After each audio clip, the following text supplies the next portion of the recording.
Daddy's gotta stop talking to, 'cause he's an official Jew. And he's talking Doran Mass, and you know you don't get a pass around Jews.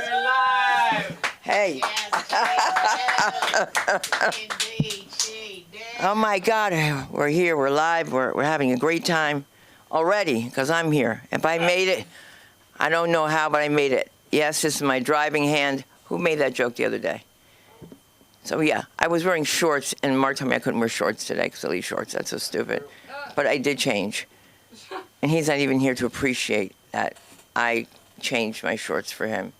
And look, if you think that you have the acting bug in you as well as an extra set of teeth, we'll talk about that later, because they'll be ready on the 30th, okay? You have no idea how they disappeared. They just disappeared. We're not going to get into it. Somebody picked up my temporary bridge that I've been waiting for the longest time, and it was beautiful. I was smiling at everyone. And then again, I came out Miss Fang. But I'm Miss Fang because of Dr. Roth, because smiles change lives. Now I can use his name because he's the one that told me.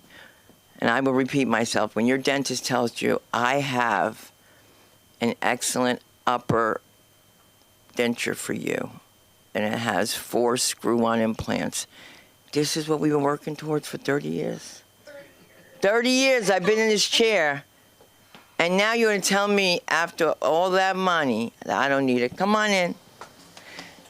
They always seem to feel around you. Hello, Stuart Marino. I thought I saw you on something, as a matter of fact. I probably did. Stuart had teeth done, too. He knows. Right, Stuart? Those implants? What's that? Those teeth? I have fucking teeth, Dude, that's the name of our new show. Effing teeth. Effing teeth, dude, because I don't curse. I don't curse because I work with kids. Yeah, right. Under their breath. Let me tell you something. I was in New Jersey, and I've got the cure for grandbabies now. I got a 3.5-year-old niece, and I got the cure. That's keep that baby around you for an hour. I mean, you could play hide and seek, but how long? Or maybe it's me. Maybe I'm into my phone. But, I mean, I've never seen a kid that won't let me use my phone. She wants me on her phone. If she's on her tablet, nobody could do anything because of Bluey and Gooey and all the rest of them, right? But, and Mooey. Oh, is there another one? Louie? There is a Bluey. I'm not crazy. Bluey and Bingo, yeah. Oh, Bluey and Bingo. Didn't we have a Louie and Huey? Yeah. Louie, Dewey. Louie, Dewey, and Huey, right? Yeah. Ducks, right? Ducks, yeah. Well, I'm not crazy. That was 10 minutes before dirt was invented. Oh, my God. Dirt wasn't invented because God made dirt. Dirt don't hurt. Somebody called me frantically from my building. She goes, I don't know what to do. By accident, the top of the salt fell into my soup. What do? I said, take the dirtiest potatoes you have and throw them in there like Jersey dirt. Jersey dirt. And throw them in there. And just throw them in there and let them absorb it. She said it worked. I said, don't tell people I said that. I know my dress isn't tied. You're lucky it's up. You're lucky it's on. You're lucky I'm wearing clothes, period. Because I certainly opened the door for my neighbor with nothing on the bottom, and I completely did not realize it. Whoa. She didn't realize it either. We're both old. We're just standing there. What did she thank me for? Oh, no, she gave me the name of the hand doctor, which was very sweet of her. And we're not going to do that today. We're going to make believe we did and not do it. And so what's wonderful about this place, if you haven't been here before, and you have been here, is that you can do so many things. You have your self-tapings that go on. If you're not self-taping, there's something wrong with you, not me. Okay? I should be doing it too. But you get on Actors Access. You self-tape. You get your podcast done. Why? Because you're able to take pieces of the podcast off for your social media. You already know this, but I'm telling you because I've been sued for not having it captioned. So it's not a joke. Yes, he had no arms and no legs, but they sued me because I was against him. I know, he wanted to be the head writer. It's not a joke. So, when you wonder why I'm so paranoid about people. Now, wait, now she has that serious Oprah face. Now tell me, when did this first start? I just don't understand. But we have a fantastic group here. You know, May, we do, we really do. May is our month of Latino comedy idols. I'm trying to get some of the girls back from the Hot Tamale show, and we're trying to start this like on May 5th because May 5th is the day. Right, Cinco de Mayo, right. Thank you. Because we don't do that back at East. I have no idea what they were talking about. Day of the Dead? I thought it was a movie audition. And my daughter telling me that she needs a picture of my mother to put next to a skeleton to put in her school. You didn't even go to a Catholic school. Why are we doing this? It was public school. All right. That sounds very terrible of me. That sounded like a Paris Hilton comment. Did you remember they caught her saying that? It's terrible. She was like, public school bitches. She calls me public school bitches. So did I. Because I couldn't go to public school. That's why, because they would beat me up. So I had to go another kind of school. We're going to start up with some energy, and that's what you see. We're going to start with the comedy of the one and only V. Let's do this. I got the right V, right? Yeah, I do. Keep on clapping. Let that body fly. Everybody jumping till you see the sun in the sky. Awesome. It looked like you had 2 microphones. What were you saying? What was your song? Something, was it Fang or? Miss Fang. Miss Fang. Keep it going for Miss Fang. Any parents in the house? I know. Yeah? Woo. Well, my youngest son, when he was very little, he had this jump where he held his ankles together and he flapped his hands. He looked like a skinny kangaroo with tiny pterodactyl wings. He's a non-speaker. He doesn't have language. They call it a neuromotor disorder. I consider it more a make other motherfuckers do all the shit I don't want to do disorder. And I'm that mother who's doing all the shit. Well, we were leaving church this one Sunday, and he was boing, boing, bouncing and jumping across the beautiful Kelly Green lawn, and everybody knew him. Then he stopped mid-boing, and I looked where he was looking at this baby girl crying on her mother's hip. Her diaper was huge, so I knew why she was crying, but the mother was yapping, ignoring her child. And then the baby screamed and wailed and threw her hands up, and before I knew it, my son had zoomed across the lawn and slapped that lady. And the baby stopped crying. I believe he was being used by the Lord. You know why? Because they did not press charges. He was being used by the Lord. Because if he wasn't, 5 minutes later, we would have heard, woo, woo, woo. They would have taken him. They would have taken me. They would have taken his brother and the Mexican family standing right over there. Then they would have rolled down to the end of the parking lot and grabbed the Ethiopian missionaries, getting into the church van. That's the kind of Sunday it would have been, all because he finally decided to do something he wanted to do. Mother of a black son.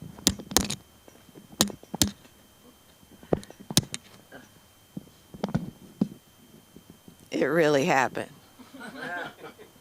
So you can imagine, for the next few months, every time the phone rang, my heart leapt out of my chest. I thought they were coming to get us. I believe we were saved by the baby. I believe every time she needed her diaper changed, she spoke to her mother telepathically saying, you better change my diaper or I'ma scream and cry at church again. Or make that skinny kangaroo with the tiny pterodactyl wings come and slap you again. Wow, you guys. When that baby screamed and wailed, everybody on that church lawn wanted to go slap that lady. Man, my son was simply moved by the spirit of the collective to act Because even the baby wanted somebody to slap her mother.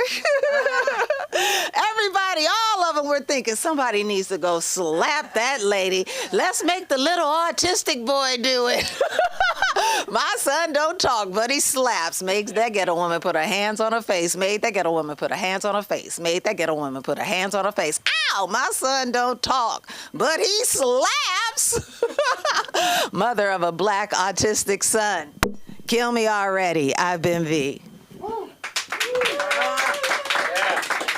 You can find me on all media platforms at VVV Comedy, VVV Comedy. And I'm at Jay Davis's room at Yamashiro's Tuesday night. Yay!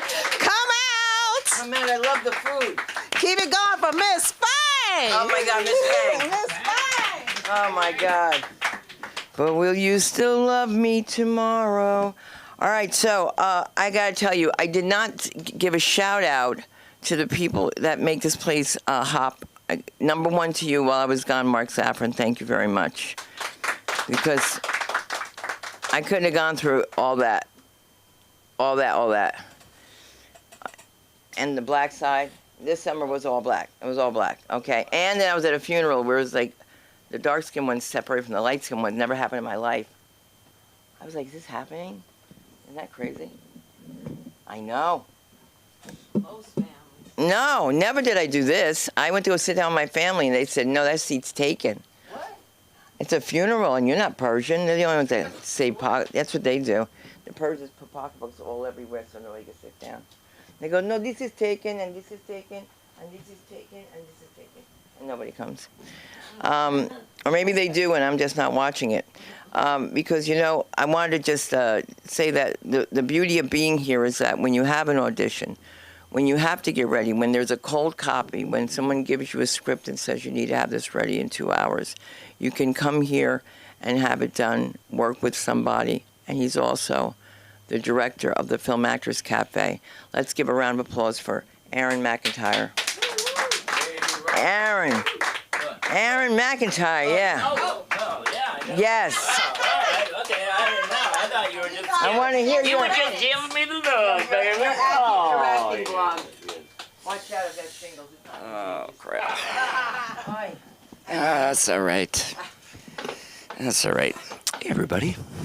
How's it going? So glad you came all the way from Downey. Man, that's a trek. I appreciate it. We all appreciate it, don't we? Yeah. We do. Let's see here. During the pandemic, I went and took care of my mom for 6 months. Thank you. And I did a great job because she died. So what she wanted, she was ready to go. She was ready to go. She just would say goodbye over and over and over and over again. And why don't you go back to California? Even though she asked me hundreds of times to come out and take care of her, you know, that's a mother for you. She, oh, get away from me! She tripped me one time. She tried to trip me one time. Yeah, she was not happy. It's a very, very strange thing to, you know, and I have to say that everyone, no one should see his mother's vagina after you've come out of it. That's all I got to say.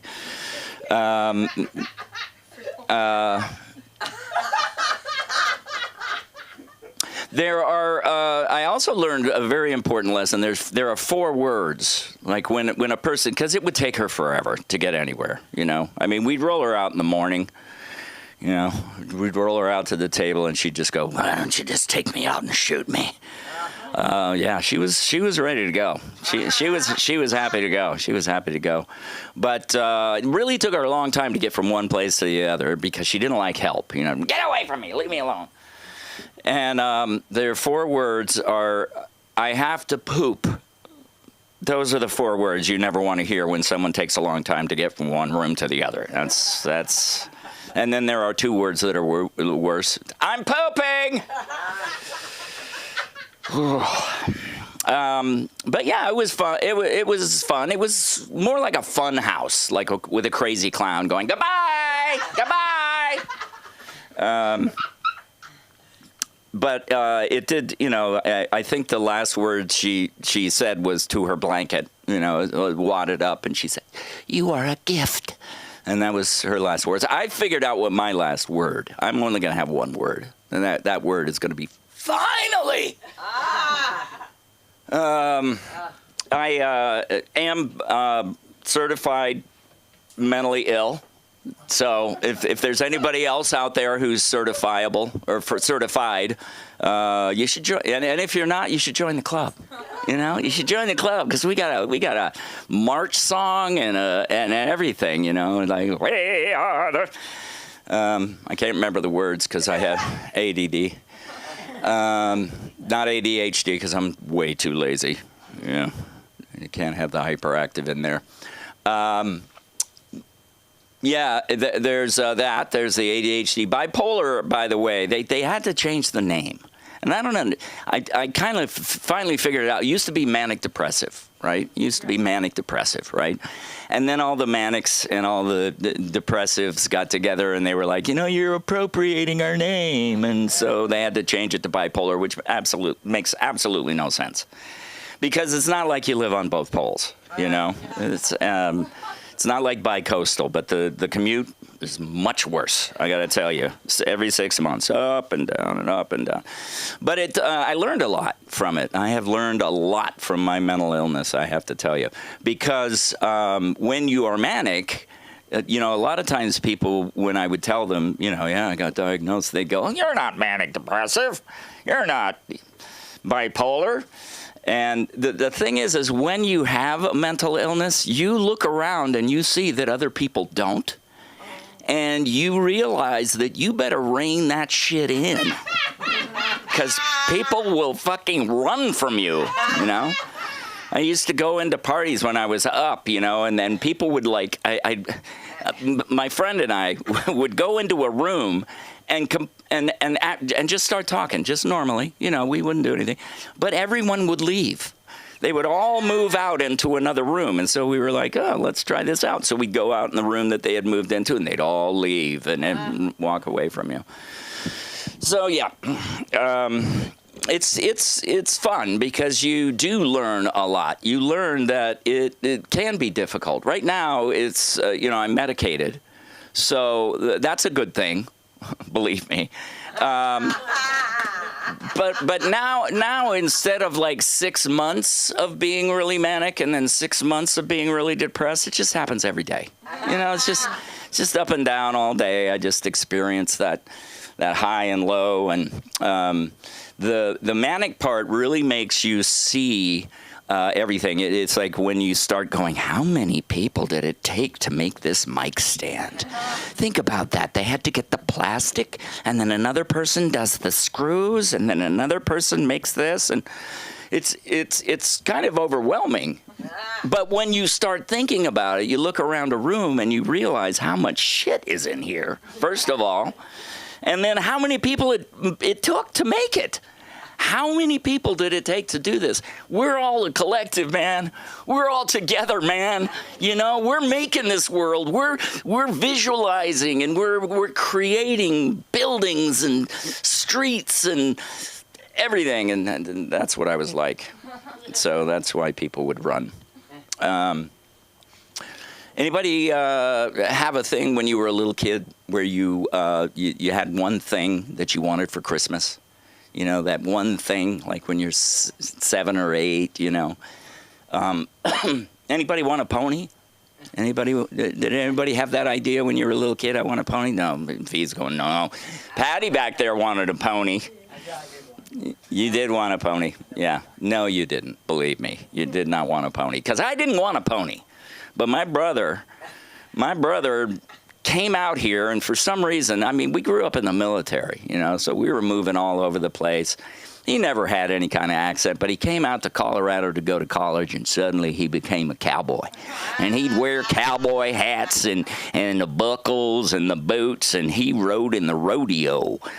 He was really bad at it, you know. I mean, it was literally, it would come out of the gate and he'd just drop, you know.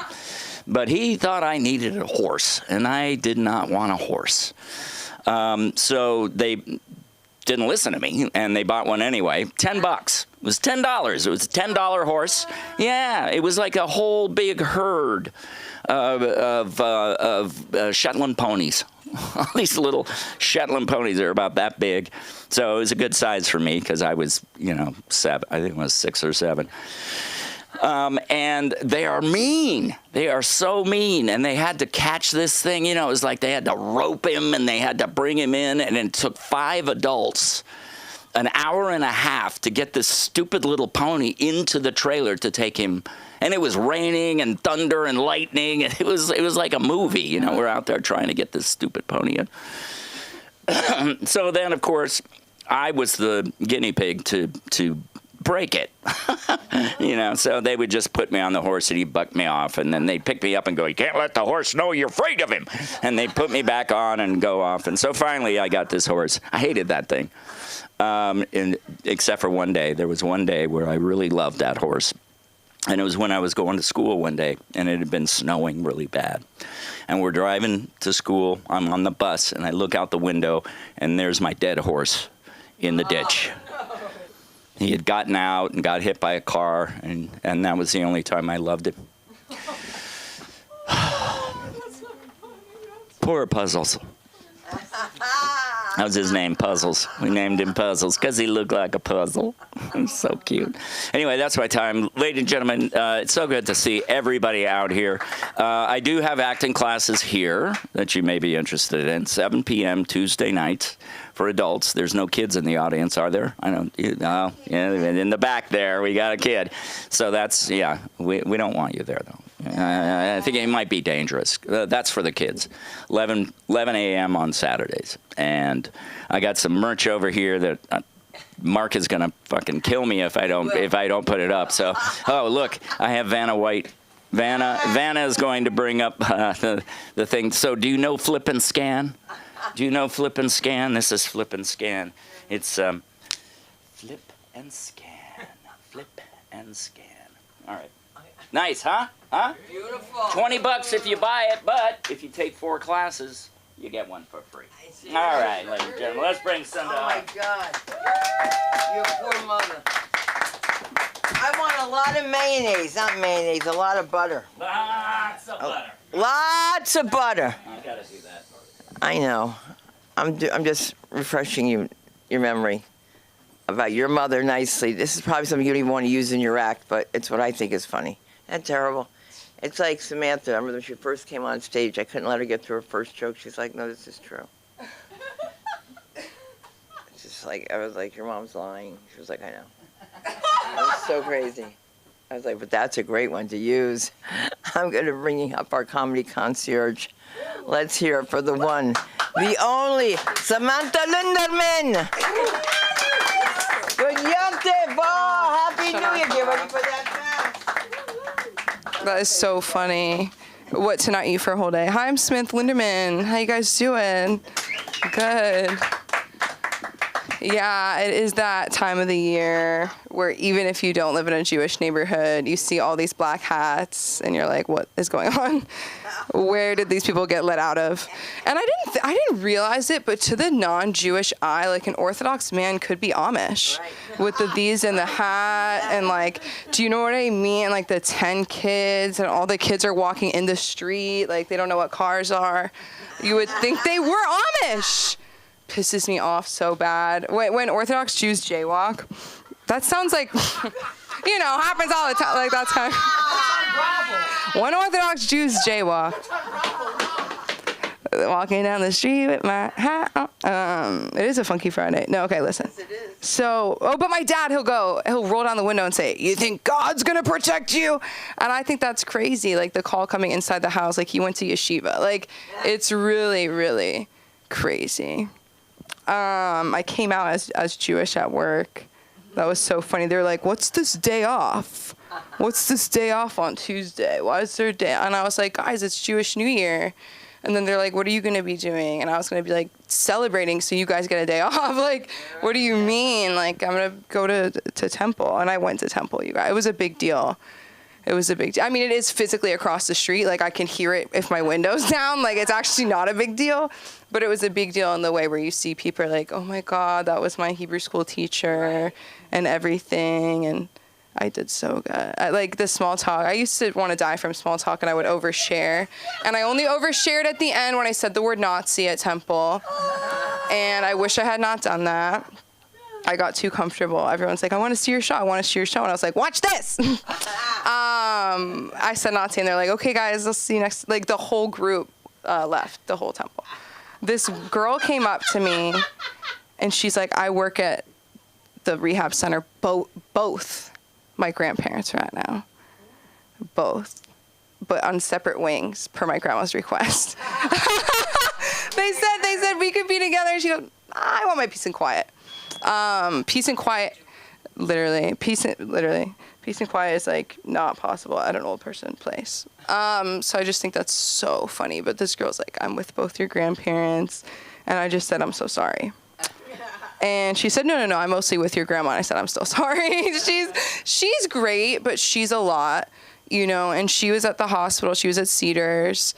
And I walk in and I go, hi, Grandma. And she's like, Grandma's not happy right now. I've never seen her have this face. It's like, Grandma's not happy right now. You know, like if she had like 10 octaves deeper, I think she was possessed. You know what I mean? And then my dad, he's so annoying. This is his mom, right? And he's like, oh, Grandma's speaking in the third person now? And I'm like, dude, you need, and then of course she starts laughing. She loves him so much. She's like, oh, your father's so funny. That's where you get it from. I'm like, he's the, you know, and like when she's not looking, I'm looking at him like, I know, right? He's the best. But like the nurse tried to give, so this is what happened. Like Grandma's not happy. And she goes, these Nazis are trying to kill me. That there's not one Aryan in sight. You know what I mean? It's all Asian women at Cedars-Sinai. Like it's a Jewish hospital. Like her cousin or something was the chaplain. Like he was the rabbi. Like you need to calm down. You can't be screaming that word like at the Cedar, like at the hospital in LA. Like shit's gonna get weird. So that's why I brought it up. And I was like, guys, isn't that crazy? And then everybody left when I said that. And I didn't even get to the part where the nurse tried to give her this pill, right? They're like, you took your Tylenol. And she's like, no, I'm autistic. No, I'm kidding. That shit is so crazy. I told my dad, who is not a fan of Donald Trump, if you know what I mean.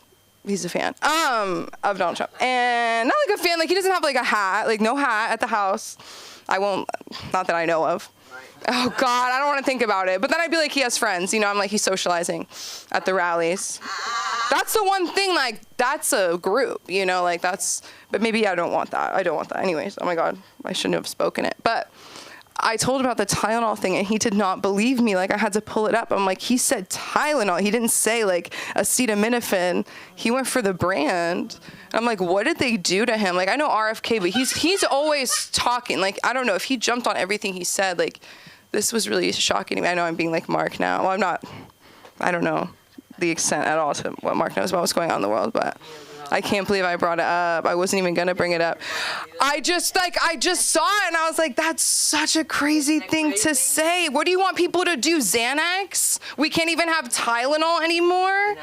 They like flavored vapes are illegal and now we can't have Tylenol? I can't do anything. Like that's crazy. What about Advil? Does anybody know? Does Advil make you like reverse it? Like, do we know? What if you take an Advil and a Tylenol together? What if I take a Tylenol and my mood stabilizer together? Does anybody know? Okay. I forgot how I got there. Oh, my dad, I don't remember. It's okay. But my grandma, oh my God, they were trying to give my grandma this pill. First it was Tylenol and then it was something else. And then it was like this pill that none of us had heard of and I could tell it was like to put her to sleep. And she goes, what's that? And she's like, it's to calm you down. Like you didn't sleep last night. And she looks down at the pill and she looks up at us and she goes, so it's basically cyanide. So it's basically cyanide. I have no idea what this is, and you want me to put it into my body, but that's okay. What should I expect? And my dad said, quick. Like, you know what I mean? He was like, let's split it. Like, he was being crazy. And then my uncle, who's not my uncle, we don't have to get into it, but you know when your aunt has a good friend? And he was like, Advil, they used to use Advil for birth control. And I said, what are you talking about? I was like, oh shoot, like let me go buy Advil. And he was like, yeah, they would take one and they would put it here and go like this. Did you know that joke? I never heard that joke. An old Polish joke. Oh my God. It was too much at the hospital, that's all I'm saying. It was too much. And then my cousin was trained to be a nurse at the hospital, and so they have a video of her like on the educational part of the TV showing how to put in a catheter. So we're like watching that video, like while my grandma's like trying to not take this pill. It was like really too much. And of course it still was not as eventful as the time that Cinda had to visit me in the hospital when my wisdom teeth went awry. You know, it doesn't matter, like, you know, like what relationship, like the relationship between, say, I don't know, like a patient and a dentist, right? Can you say patient even because they're not doctor, client, a client and a dentist, customer, victim. Fucking victim. Survivor. Of these men. But no, he really tried to, and I don't use this word all the time because I know that I look like I use it all the time, but he really tried to gaslight me that my face was not this big and I had a 102.7 Kiss FM fever. Like I had a burning fever. He's like, take a bath, eat some ice cream. And I was like, do you think I'm this many? Like, do you really think that you can like pull this over on me? Like, you don't know. Like, I'll have my mom call you at midnight. You shouldn't have given us your cell number. Yeah, but Cinda came to visit, and obviously she was wearing like her star, like blinding Star of David, like not like the small one. Like the small one's like this big, right? Like that's the small one, but it was like this one, like this big on her neck. And we're like walking and we see this guy laying in everyone's heard this before, but it's so funny. I'm going to tell it again. Laying in the hospital bed, and I'm like, do they know this guy's dead? Like, did he just die so they forgot to put the blanket over? Like, whatever. And we're walking by, and he looks up, and he looks at Cinda, and he, like, mumbles in Italian, like, and, of course, Cinda knows Italian. And he said, Christ killer. And I'm like, that's crazy. Like, go to bed. Go see him. Go to Christ, but don't bring it up. Last thing, did you guys know everyone thought it was going to be the rapture on Rosh Hashanah? Wouldn't that be great? Wouldn't that be great? I don't know. I think if they're going to do it, let's combine it all. But love you guys. I'm so glad Cinda and Mark are here. You guys, thank you for coming out. Thank you. You can find me on Instagram at SamLikeTBH. And thank you. And Sam. Anya West, everybody. Anya West. Anya, we give him names if he doesn't even know that we give him these names like this. But you know what? It's perfect timing because I always try to get you to learn some American history. I'm just kidding. My kids are going to kill me for this. But they want to see their dad, not on the stage. But I'm going to bring you up. Yay! Yes, the one, the only, America's sweetheart, Mark Zaffron. Give it up for Cinda. Yeah. Speaking of Dr. Roth, I'm still adding up how much it cost. I think we're approaching $500,000. Holy shit. Yeah, it's about $500,000. The teeth still suck. They never worked. But it makes me think of something completely different. There was once a guy that came in here wanted to teach children's classes until I found out that he had his leg surgically extended. No. This is a true story. This guy actually sued, claiming he was being discriminated against because he was short. Now, I've been short my whole life, but God knows I would never let anybody extend my legs. So, you look into it on the net. This is the problem with Google, and you find about Korean girls. They do the same thing. And they get hair weaves on the vagina. Because it's culturally very good to get a man, and for good luck if you have a lot of vaginal hair in Korea. Strange place. Best place for beauty queens. So, Samantha mentions acetaminophen. I have nothing to say about it because I figured it out like this. RFK just is getting ready to bring OxyContin back. Right. Yeah, it's true. He's an ex-junkie. Why wouldn't he? Oxy doesn't bother you. Just need a little bit of less, you know? I'm not going to worry about acetaminophen causing autism. I've always been convinced it was the parents. But it's just me, you know? Especially some of the parents I've met, it's just a matter of, is this the before or the after, you know? Then I saw a whole family in which there were 2 cousins that were autistic and the elder son. I said, okay, this is one of those diseases like transgenderism. You choose to be autistic. Or you choose your children to be autistic. Then I realized, until I worked for the Association for the Care of the Mentally Retarded. That's what it's called, ACRMD. Nice people, $1 trillion Medicaid budget. Fascinating. Only in New York. All right? The amount of money that they spend, all right, for all these people to stand around an office that's cool with talking about each other is fascinating. Any NGO. That's an NGO. So it's the way it is. Anyhow. So, small observation. I figured it out. All right? So Trump declared Tren de Agua a terrorist organization. All right? The next thing he did is declare Antifa a terrorist organization. But before that, he rocket shipped. He sent rockets and blew up a couple of drug boats. Now the talk is about, going after the terrorists in Venezuela, although the terrorist is the president.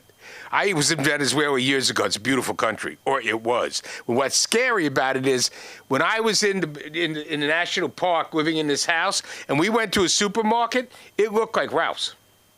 Now they got nothing to eat. But back to the point, I figured out what the scam is, right? Trump's going to declare war on Venezuela. That's why he has all the generals coming back. He's going to get them onto the program, and everybody doesn't want to be on the program. Now, why is he declaring war on Venezuela? Because we have to have somewhere to deport everybody back to. He figures if he frees Venezuela, liberates it from Maduro, we can send all the Venezuelans back, including all the Tren de Agua guys. This is the way the man's mind thinks. Take my word for it. And if his mind doesn't think like that, AOC will make it up. Or Elizabeth Warren. She's the dumbest one yet. So my favorite one is Mamdani. So now 2 things happened in New York today. I can't change my oven. I have a gas oven. They have now passed an ordinance. If I want to get a new oven, it's going to cost me an extra $500 to get a licensed plumber to put it in. This is such arrant bullshit because they claim it was because of the house around the corner from us on 2nd Avenue that blew up from a gas leak. It wasn't because somebody was installing a stove. Take my word for it. It was because the cheap Ukrainian owners were stealing gas from the building next door. You laugh. In New York, they do strange things with stealing gas and electric. So the building blew up. There was a famous actress who lived there, right? Yeah, and a couple of other people. Unfortunately, some people died. But it was because they were fooling around with the gas pipes trying to steal gas. It had nothing to do with people installing an oven. Now it's going to cost everybody in New York who wants a new oven $500. That's affordability, Zoran. Now the next Zoran thing that's coming up is he decided that he's going to impose all the green shit in New York. All that's going to do is raise the price of Con Edison for all the poor people. You see, here's the problem with people like Zoran and AOC and all these people. Their ideas sound great after the 5th bong hit in your dorm room. They haven't gotten very much further than that. It's the 5th hit in the dorm room, right? And then they come up with, oh, wow, I'm going to solve the climate crisis, right? Okay? So here's, a parting shot, but not quite Parthian. They let Ben Affleck's and Jennifer Garner's 19-year-old, this shows you how useless the UN is. Forget everything Trump said. This one I'm saying says all. 19-year-old Nepo babe daughter, Jennifer Garner and Ben Affleck gets up with a mask on, all right, saying that we should demand indoor masking for everybody. Think about that. The world is burning apart. They are killing people in Somalia. They are killing people everywhere. They're about ready to have a genocide in Darfur again because they're starving everybody and there's a thing under siege. Really, okay? Forget about Gaza because that's almost done. All right? At the end of the day, the world does have a lot of shit going on. And this girl gets up there speaking of self-entitled Hollywood and wants everybody to wear a mask because she got some disease. I don't know exactly where I was going with this, but somebody had to put it out there. right? That this is what happens. If you're a Nepo babe in Hollywood, you can do anything you want. So Kamala Harris was kind of like supporting it. I'm thinking to myself, she was talking about Trump and his kid. And I think, you're accusing this man of being a bad father? I'm not so sure that somebody who never had any and always relies upon the exes or the husbands for children should be talking about people's parenting skills, especially when you have a crazy stepdaughter. Right? Anybody check out Doug Emhoff's daughter? Sorry. You're a public figure now. You're the one that decided to do it. Anyhow, I knew I was going with this. Jennifer Affleck's daughter is auditioning for the role of Greta Thunberg. That's what it's about. Greta Thunberg, that Danish twit or Swedish twit. Because what's going to happen is mommy and daddy now decide she's unemployable after that speech. We're going to have to produce a movie. I know what we're going to produce, The Life of Greta Thunberg. And here's the first scene. It's a dream sequence. And in comes Jennifer Affleck's kid on a white horse looking like Joan of Arc. Thank you very much.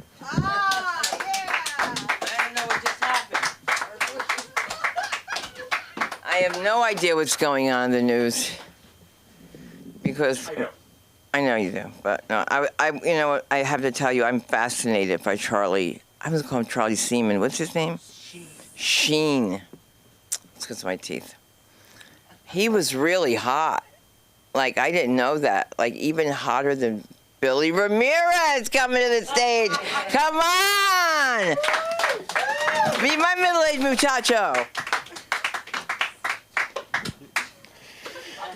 ¿Qué pasa, familia? Es un placer estar aquí con ustedes. I like to open up in Spanish every now and then because I look like I might not be able to do it, and it's fun. It's fun feeling like an undercover Latino these days because I'm far more likely to be mistaken for ICE than to be taken by ICE. So, but as a first-generation Mexican-American, I've struggled with confidence and anxiety issues my entire life, and I think I've figured out exactly why that is. I think it's because I was raised under the rule of La Chancla. I don't know if anyone's familiar with what La Chancla is, but for some mothers, it's a piece of footwear, like a sandal, kind of like what Sunda's wearing right now. Or a disciplinary device. And my mom was lethal with it. She could deploy it short range and just smack me upside the face before I even knew it. Like she was trying to win one of those new power slap competitions or power chancla slap. But more frightening than that, she could deploy it long range. So if I was in my room playing the OG Mario Kart with Koopa Troopa, my favorite, and she thought I was screwing around, from around the corner would come a chancla and smack me upside the head, and then it would somehow return to her. I don't know how she ever figured out how to boomerang a chancla. As far as I know, she never met an Australian or even went to Australia, but she somehow turned herself into Chancla Dundee, you know? Like, you call that a chancla, this is a chancla, you know, but my mom's chancla skills span both hemispheres. You know, she could boomerang it like an Australian, but do it with the precision of a Dominican relief pitcher. You know, I've taken my chanclazos in here in the States and also in Mexico. I was fortunate enough to live in the motherland for a few years when I was growing up. And that was also the place where I got hit by a car for the first time. So let me tell you that story. So I was hanging out with my mom. She was making lunch. We were hanging out in the kitchen. My brother and my dad were up in the city running errands, right? So my mom was making lunch, and then at some point she ran out of tortillas. And I don't know if you know, in a Mexican household, running out of tortillas is an emergency. So she gave me money to go to the corner store across the street to go get tortillas, okay?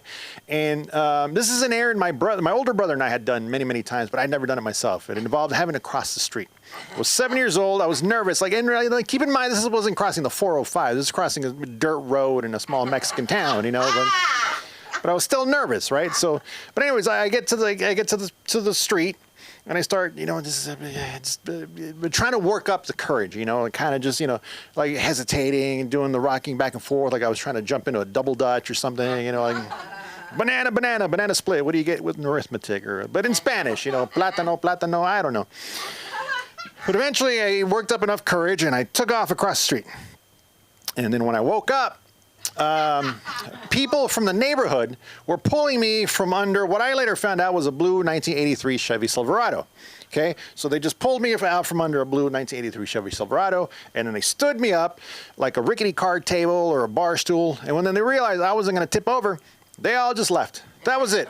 That was the extent of medical care in small town 1980s Mexico. Like I was only 7, but I could count to 10. I could have gone toe to toe on a couple of rounds. Like how many fingers am I holding up? Cuántos dedos? Whatever. But no, that was it. I'm convinced that they only pulled me out from the blue 1983 Chevy Silverado just to see if I dented the guy's oil pan. And it's like, está bien, ya te puedes ir.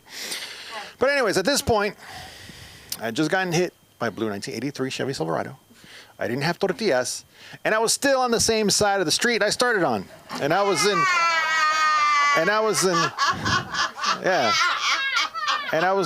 no mood to try again.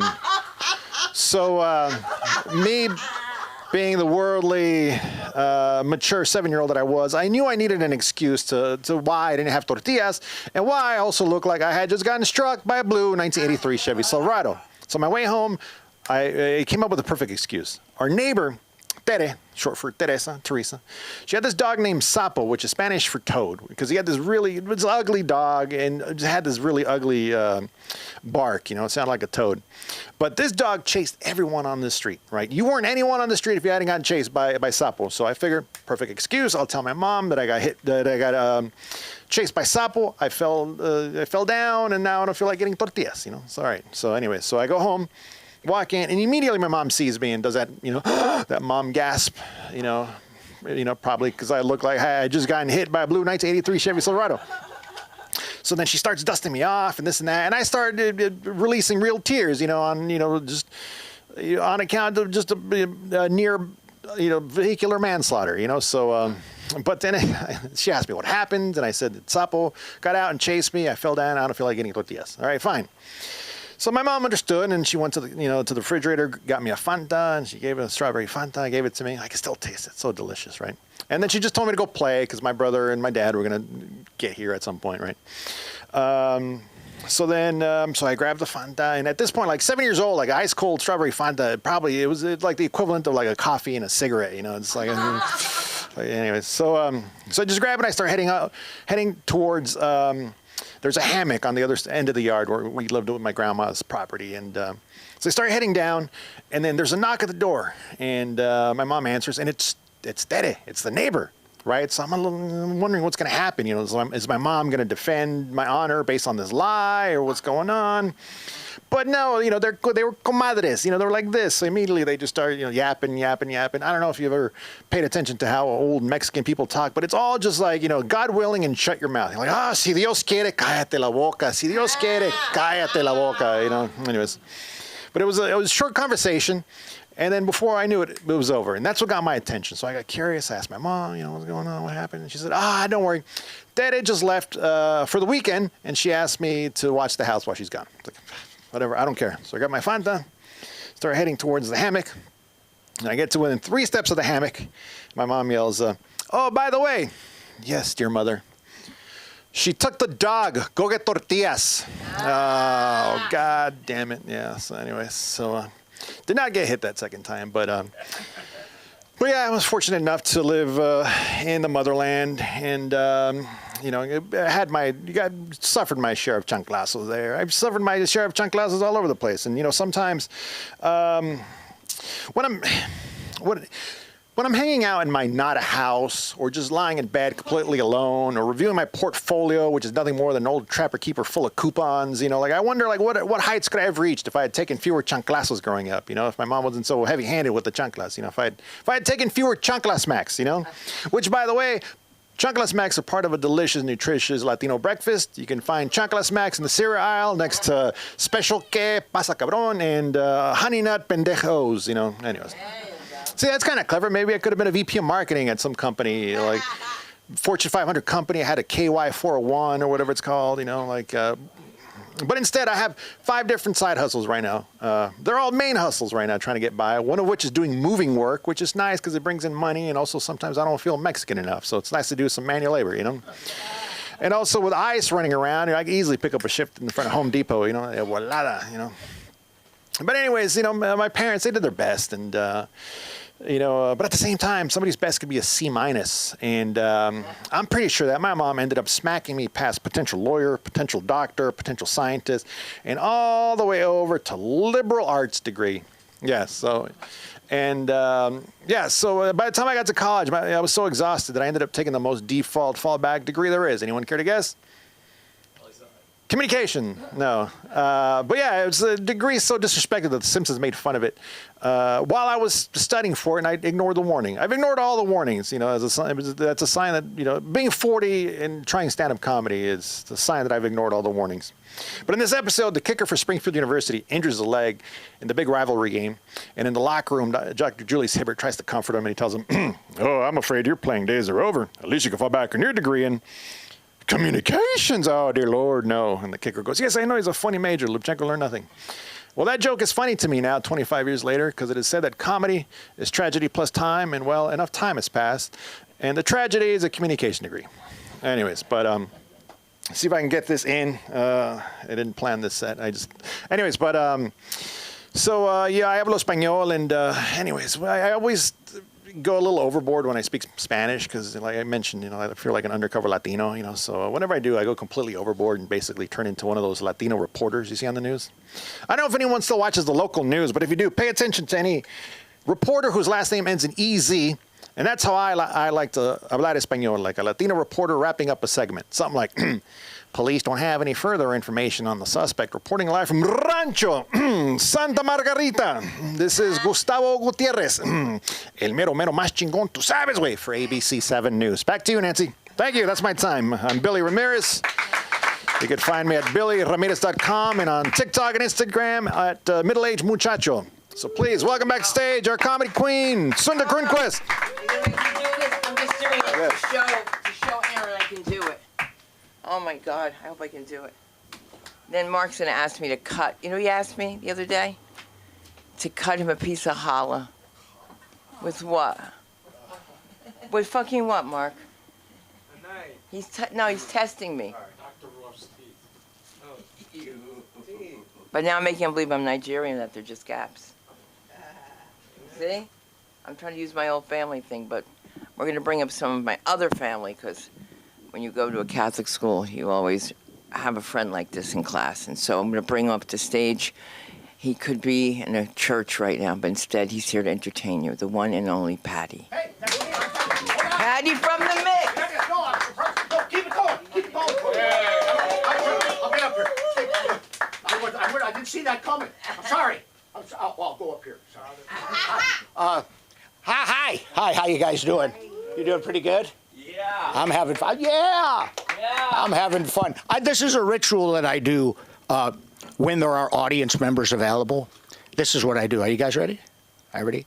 We have a return. This is my new favorite audience member, Jan, by the way. Jorge, you're coming up. I'm going to give you a chance. But give it up for Jan and Jorge, our audience. For that, all you performers, show them what you would like.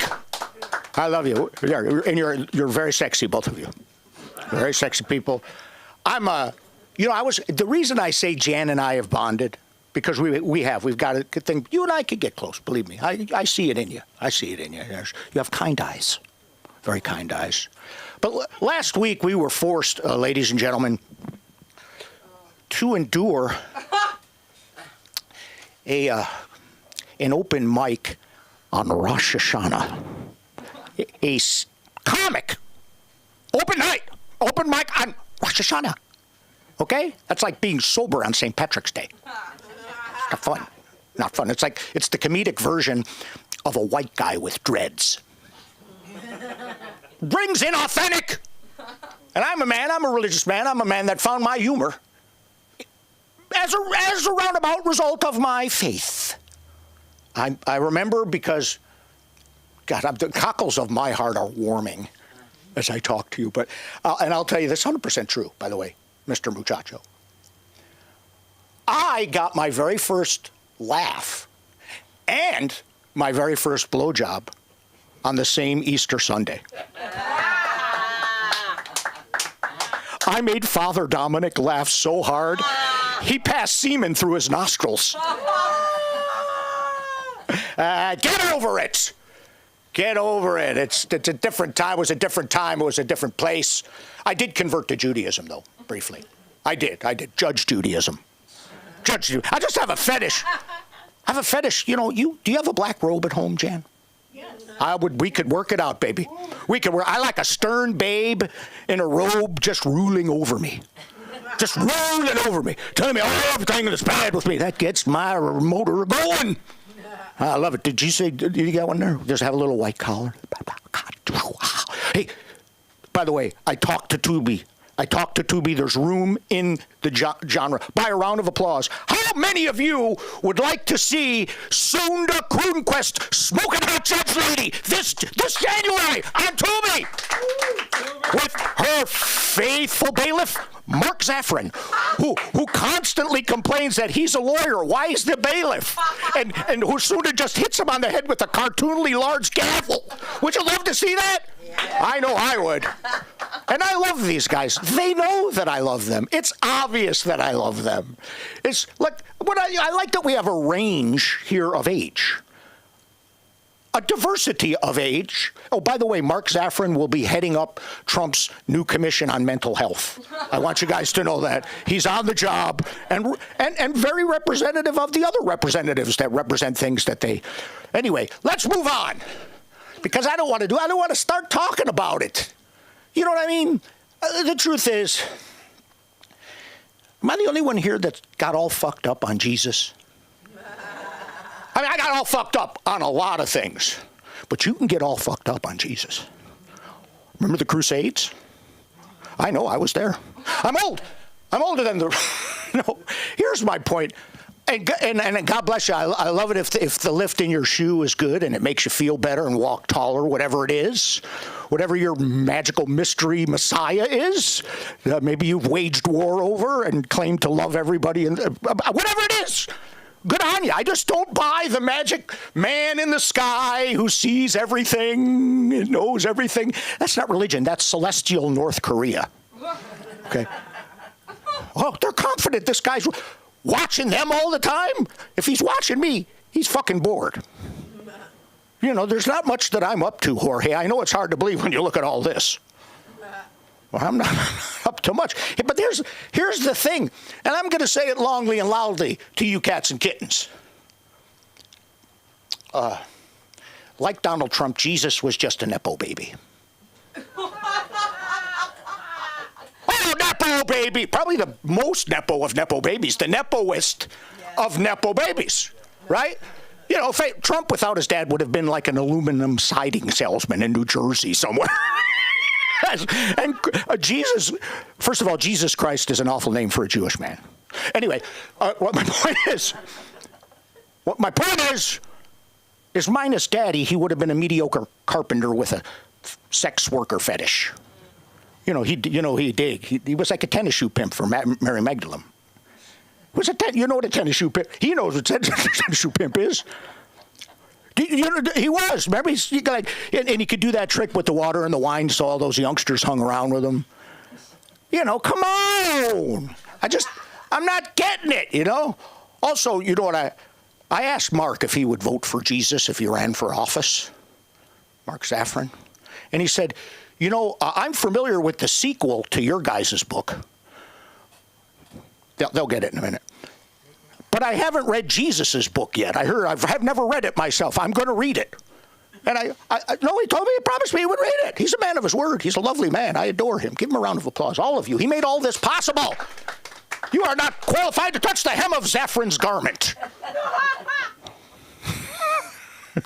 I've forgotten where I'm at. Where was I? Oh, the sequel to the book. I'm going to read Jesus' book. And Mark read the book. By the way, cover to cover in a day and a half. That's amazing. That's a remarkable thing. You know what he said? I'll tell you what he said, Jorge. He said, feed the hungry, clothe the naked. That sounds like fucking socialism to me. No way am I voting for this guy. No way. Because, I don't know, do you think you can support an organization that's behavior couldn't get into heaven, but you get to? Do you? This got a little folks. Jorge's like, I didn't come here for this. Can we just get back to, can you talk about how much your wife doesn't want to sleep with you? I'll tell you what, she's cut down on sexual positions though, Jorge. She's just cut down to 3. Just 3, which is fine, but 2 of them don't involve me at all. You know what I mean? Why am I paying for a private Pilates instructor 3 times a week if she can't be a little flexible when it's time for Patty to get in? You know what I'm saying? It's not. I'm excited. Can you tell? I'm excited because last week my wife has agreed to allow me to make noise during sex again. So, as long as I don't wake her up. Yeah, she gets mad. She's not very happy when you wake me up. I'm a little alarmed, really, in that marginalized people are being even more pushed to the sides. And I think we all know it. I think we all know it's true. I think Pride Month was not as gay and happy as it once was. It was a little scared. I mean, let's agree. It was a little frightened. It was a frightened Pride Month. But, I have to say, I draw the line, Jorge. I'm going to tell you, Jorge, where I draw the line. At just making life more difficult for people with disabilities. That burns me up. And I don't know if you know this, but Mark Safran told me. Do you know that Pornhub has discontinued its sign language option as of 2 months ago? Making it even more difficult to enjoy pornography on airplanes. So, I mean, I've resorted to reading lips. I won't say which lips, but they're lips. Yes, they are. You guys can give yourself a round of applause. You've been pretty good, actually, for the group. You can do better than that. Come on, you're better than that. You'll be good. I'm going to leave you and bring the mistress on this island of misfit toys back up to the stage. We're going to bring her up, and let's have a rousing room full of overexcited applause for Sunda Kronquist. Come on! We're doing this. Hit me, Sunda Kronquist. Hit me bad. Hit me. Hanging, baby. Oh, not that one. No, not this one.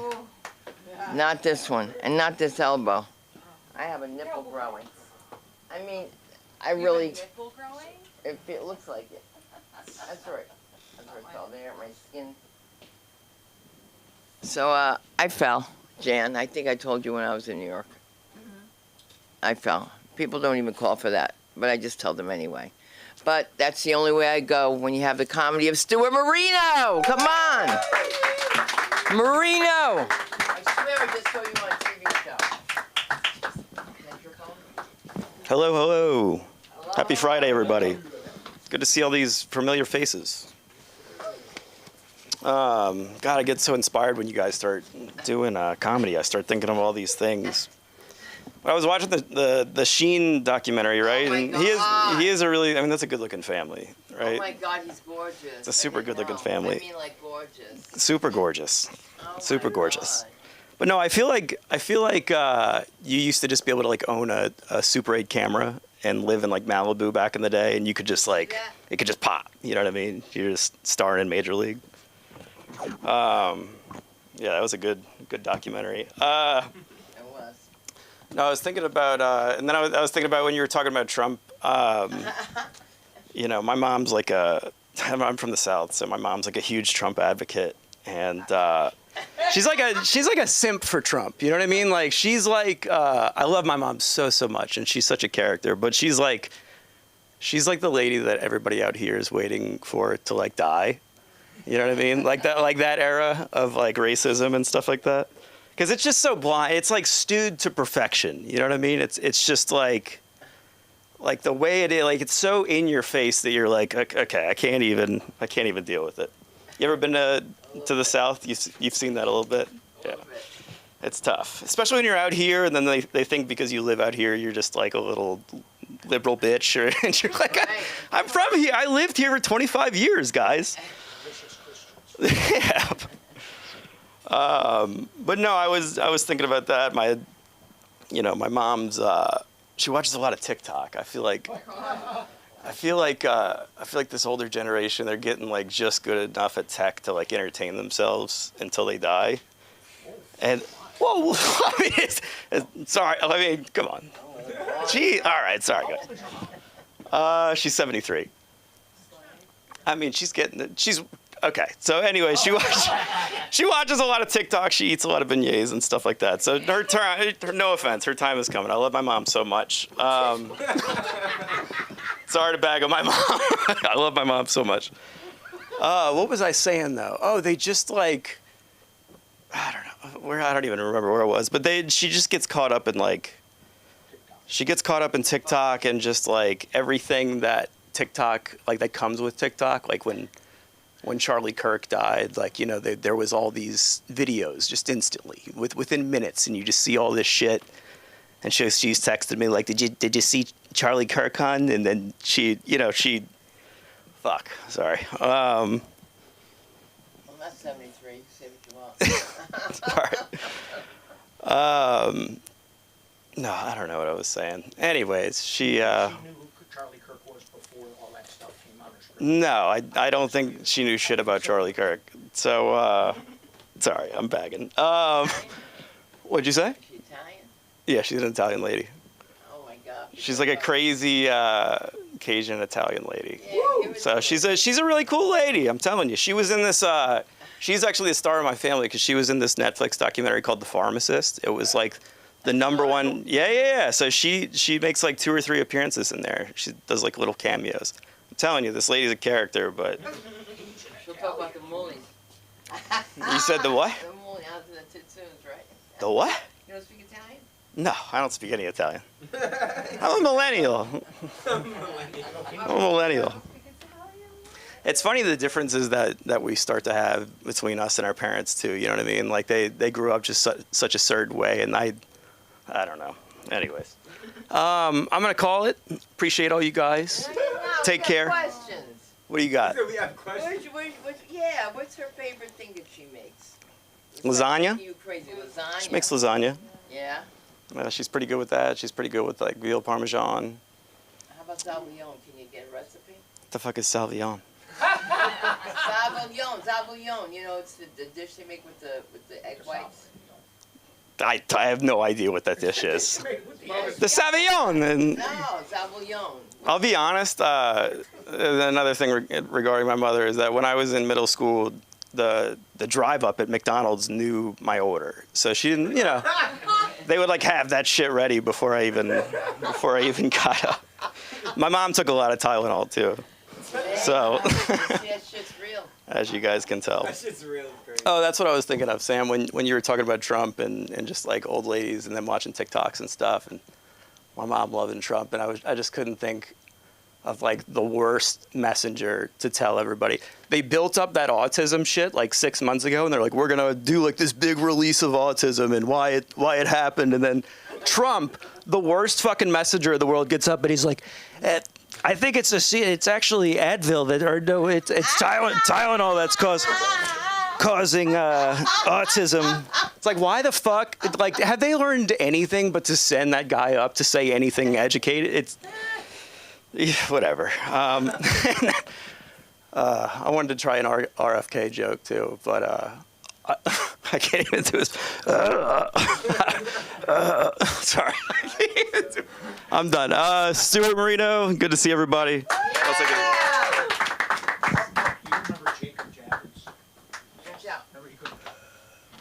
Oh my God. I have an Italian story for you. I just took Mark away. I just brought Mark to another funeral. Oh no, you didn't come to this funeral. This funeral. This is another Italian funeral.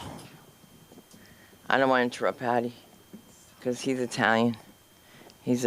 You're like one of the black Italians, right? Oh, the black Irish. No, we're changing it. How about my kids? They're like, we're not Irish.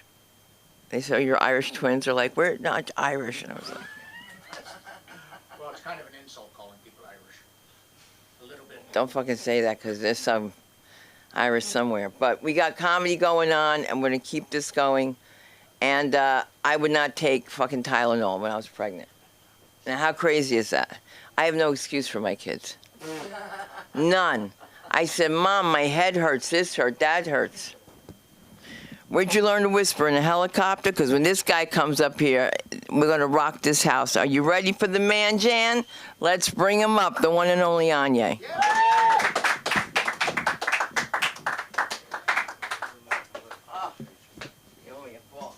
No, man.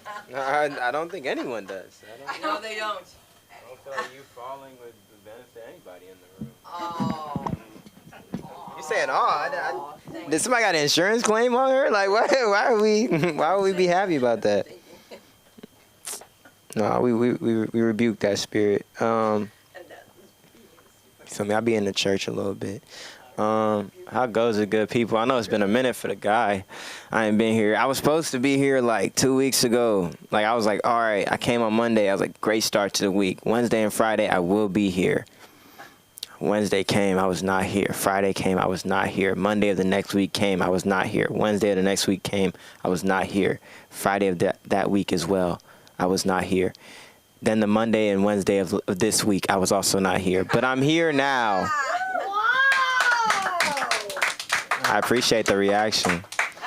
It feels like a safe space. I've been here for I don't know how many years. I've been coming to this mic. Me and Sundar tapped in like extremely. I feel like being a depressed comedian is like being black in the NBA. Like it don't really make you special. You feel me? It's like some people aren't, but so you feel me? Like you're not moving any mountains by coming out with that. You feel me? Like niggas are not happy, bro. We're out here telling jokes, bro. A lot of times for free. A lot of times we're losing money to tell jokes for y'all people that are not in the comedy world, maybe at home, just clicking on the YouTube just to tap in. Yeah, a lot of comedians that aren't on like Netflix and such, you know, getting it out the mud. You know, we are spending money to do this. And sometimes you pay money to go do a show or you go do a mic or you do several mics and then you do a show and then they're like, hey, we can't pay you, but we could give you the rest of that food that you already started eating. And then you like, damn. You like, damn, bruh. That shit kind of works your spirit a little bit. You go sit down for 2 weeks after that. It's still in my fridge because I had to treasure that chicken. I'm like, no, I don't want to eat this. I want to remember the moment. You feel me? I didn't need it as bad. It's in the freezer though, so if I want to eat it, I still can. It's still healthy, I think. It was fried chicken. It was never healthy. Just up here, y'all. I got a string of shows coming up, so I like to come and do an open mic every time I have a string of shows coming up, just to get comfortable with my own voice and just holding the mic in my hand. As far as real material you're gonna get from me, I can't guarantee it at these open mics. I can't guarantee it. I do stick to the tried and true a lot, the stuff that's already hit. I am a little pressed about what I've had to do to kind of get off of work with PTO. It's unlimited, but they make you feel bad if you use it. I hate that. It's like the worst part of work culture. You know, having an office is cool, but like asking to not come to work is not cool because it feels like I'm an adult. You feel me? And like I haven't asked another adult if I could do something like since I moved out. So it's like it's hard to like go to another grown man's office and be like, hey.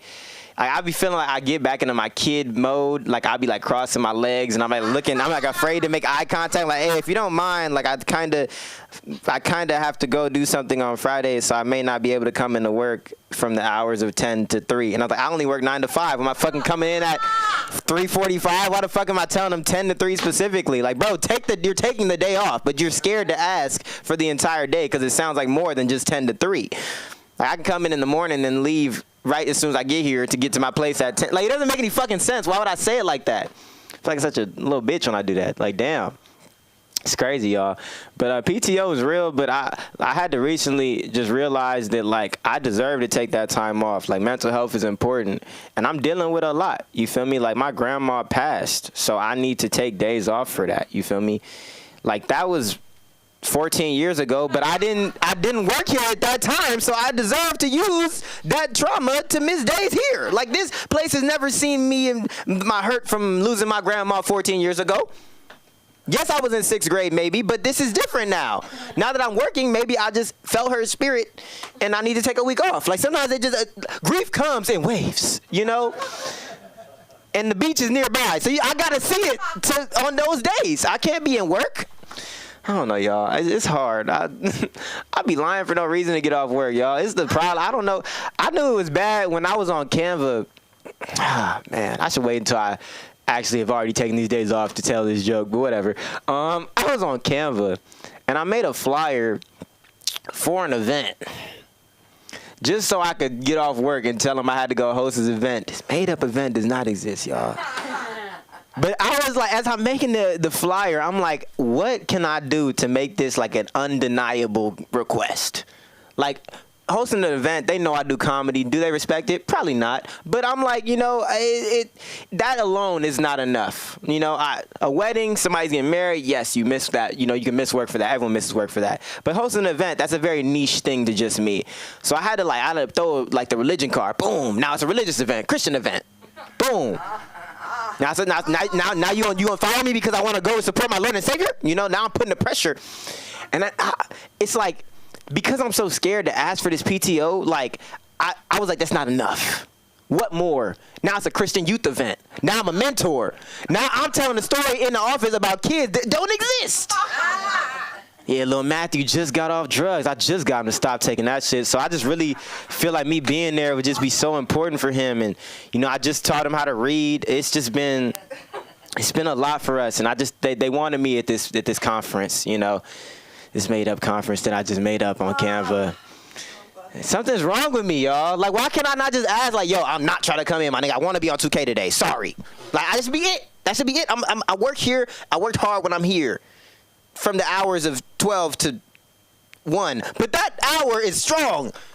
Power hour. You go hard for 1 hour. You feel me? Some people be in the office on Netflix all day. Me, I'm only on Netflix for 3 hours. That's better. I work hard, y'all. Just don't if there's ever a rumor about me going around, let it be that I work hard. All right? I have 3 jobs, guys. I have that job. That's the main job. And I have 2 different jobs for 2 different sports franchises. Doing pretty much the same job. I'm essentially like okay. You ever like imagine somebody went to pharmacy school or to medical school and like they want to be a doctor real bad. And then like they don't make it to like doctorhood. You feel me? They don't make it all the way to like being a doctor.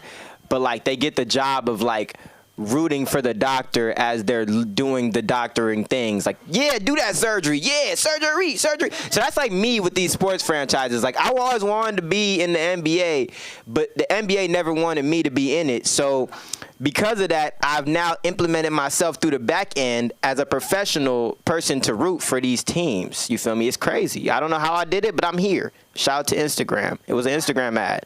Always click on it. Have a fake email. Pro tip. But that's how I ended up doing that. And then this year I'm actually working for the LA Rams as well. Yeah, crazy. Do I care about football? No. But did I, in that interview, almost give a Denzel level performance about football season that I never played in? Yes.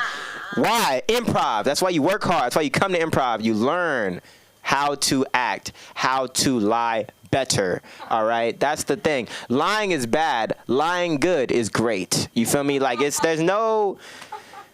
like method acting. Like you need to have these tools, guys, to operate in life. Like, and I'm not saying like lie to your wife or your husband, but like people who deserve to be lied to. Your boss, at least once a week. Lie. What are you doing this weekend?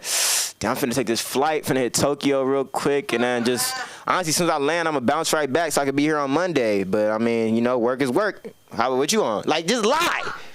Why not? Have fun. Maybe edit yourself a Photoshop photo with AI is out there. You don't got to edit no more. Hey, AI, put me in Tokyo. Boom, post to your Instagram. No caption. Why? Because they follow you at work and they nosy. They're on your profile all weekend waiting to see Tokyo photos. So give it to them.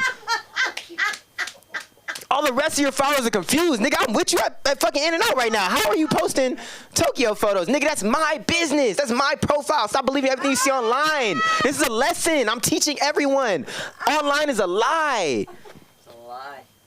And I'm producing a lot of the lies. Okay. Thank you guys so much. I'm on US. It's on YUWST. I'm out of here. Yeah. Wow, great. That's why you are Sunda. Shows. Okay, we have a show tomorrow night in Compton.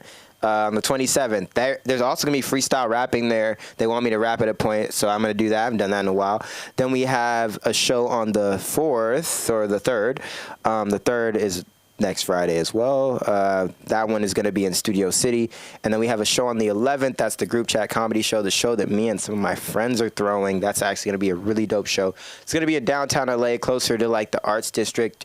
So you probably won't get your car broken into. Can't promise. Hope not. I'm going to pray over it. You feel me? That's all I got for you.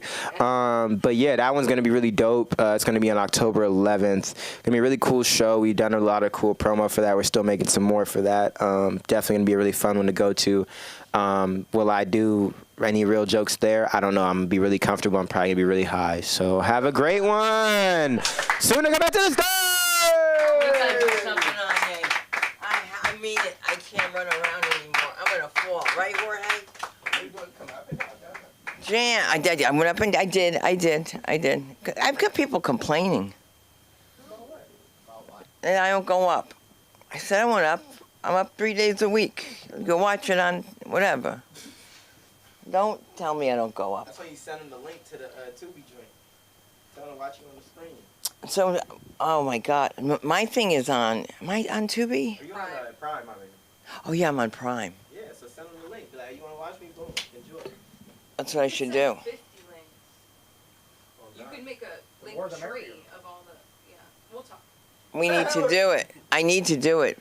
Jan, if you get a chance, take a look at Prime Video. I'm on it. Jorge, when you going to come up here and do a few minutes? All right, just introduce yourself. Give it up for Jorge. He's going to say hello. Just say hello. Just introduce yourself.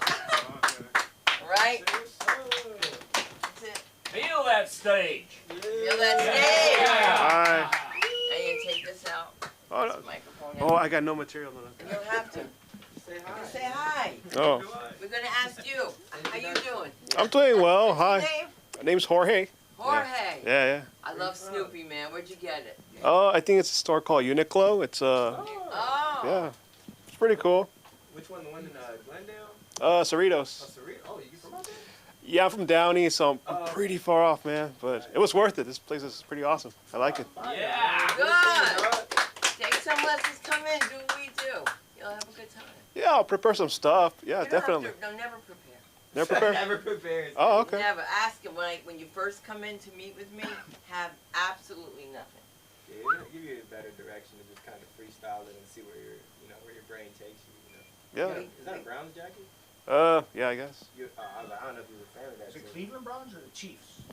I'm not too sure. Oh, That's a plumbing company. Man, so I need that bathroom working. There you You go. got to get it going. Well, Yeah, good meeting you. so that's all you have to do is we're gonna start your social media, Yeah, I'm hoping to start. Yeah, and we're gonna get you going. that'd be awesome. Yeah. That's it. That's all you gotta do. Say thank you for listening. My name is George, and good night. All right, guys. My name's George. Thank you for listening. Good night. Thank you for listening. Just change his name. Yeah, unless you change your name. I like my name. I like your name too. Jorge. Now you gotta hit it. You gotta do it like this. Jorge was up here tonight. You see that? Yeah. Now you're gonna go home and watch it and say, okay, that's it. I'm not wearing Snoopy anymore. I love Snoopy.